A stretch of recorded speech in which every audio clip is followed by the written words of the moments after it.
This is the Sigma 17-40 f1.8 lens, and I believe it is the one and done lens for all APS-C users. You see, what Sigma have been able to do in this lens is basically create a prime lens over multiple different focal lengths at 1.8 that we can all use with incredible sharpness and high image quality. In fact, I've found it very difficult to find the difference between the image quality of this with my A6700 compared to many different full frame cameras and lenses that cost a whole lot more. So if you're on a budget and you're beginning your photography or videography journey with some paid gig stuff, then I would 100% recommend the Sony A6700 and also the Sigma 17-40.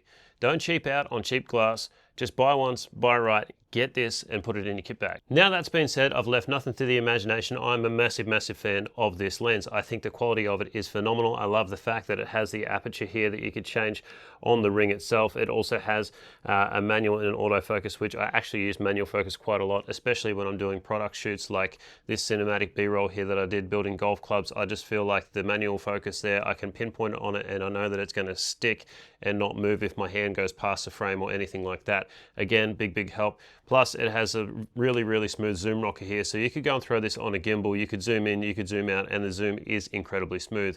What you tend to get with other lenses, like this one from Sony, which is basically a kit lens, it's a 55 to 210 millimeter f4.5 to 6.3. So I actually use this on the golf course and it is a good lens and it produces good quality. However, when you try to zoom, the zoom is definitely not as smooth, and when you've got the camera in one hand and you're trying to zoom, it's very jittery. Compared to something like this that you actually pay the bucks for, it is sensational, it's smooth, it's also an internal zoom. So if you have like a Ronin RSC2, which I do, or better or newer, and you've got the focus wheel on there that can actually put a gear and zoom in and out, then this zoom will be incredibly smooth and it will act for you quite literally like a 24 to 70 or even more in a full frame capacity. So one of the reasons why I absolutely love this lens is because the focal range is phenomenal. 17 millimeters at the wide end is super wide, even on APS-C. And then when you go into 40 millimeters, because it's APS-C, you can still punch in far enough to get those cinematic close-up shots that look really awesome, focusing on the eye, and you don't have to be right in someone's face. Of course, I'm talking mainly here about the videography side, but if you're wanting to get into photography, then I'm going to throw up some pictures on the screen right now. The photo images that you can pull from this with my Sony A6700 are phenomenal. You can put them in burst mode. It really does work like a super professional camera and professional camera setup, except you're not spending the big bucks with like a Sony FX3 or something like an A7S4 that's going to be able to be that more professional photography style camera.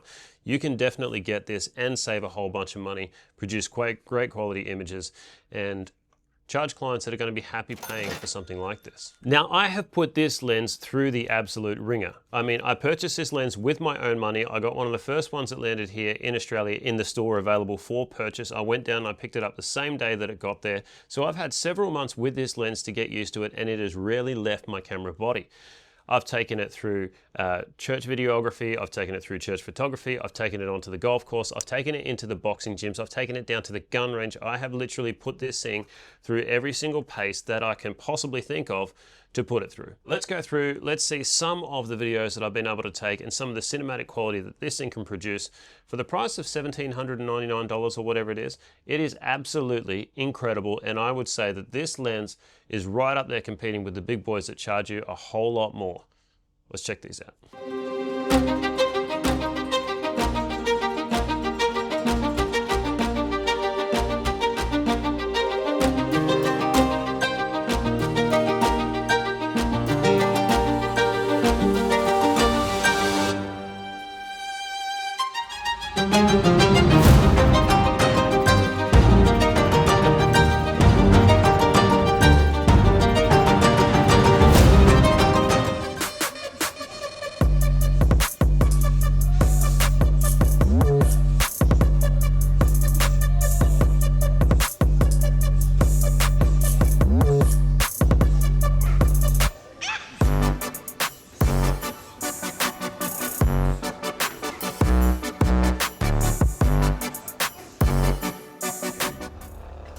Two, one, bang.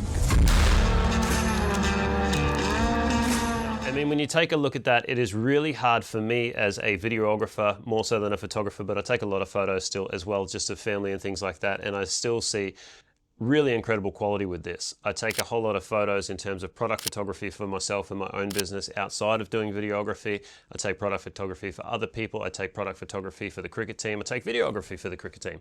I do whatever because this is a hobby and this is something that I love. But if you're a videographer and you're wanting to go out and give somebody something that is a chargeable video that they're going to be really happy with, I find it hard, I know that I'm being biased, it's my own video, to see too many flaws with these videos and the quality that this can produce in a variety of different lighting scenarios. We had the boxing gym where the lighting is going to be dull. It produced a really cinematic quality. In fact, one of the guys, when they posted that video, there was comments on there saying, is this a new Netflix documentary or something like that?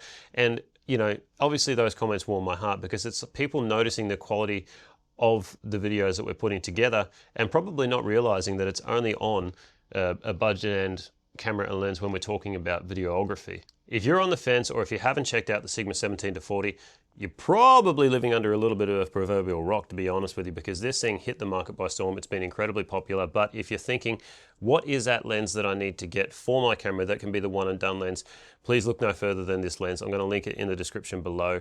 There's no kickbacks on that. It's just, I'm literally going to link it to Ted's where I bought it from. So there is a Sigma 18-55, and a lot of people have said, well, I'm going to be saving a whole lot more money. It gives me 18 mils up to 55, but it is an f2.8. So when you get into those low light scenes, it really is worth having the f1.8, especially in a zoom lens like this, and it really does act like a prime lens. I find that the sharpness of this thing right through the focal range is phenomenal, guys. It's absolutely insane.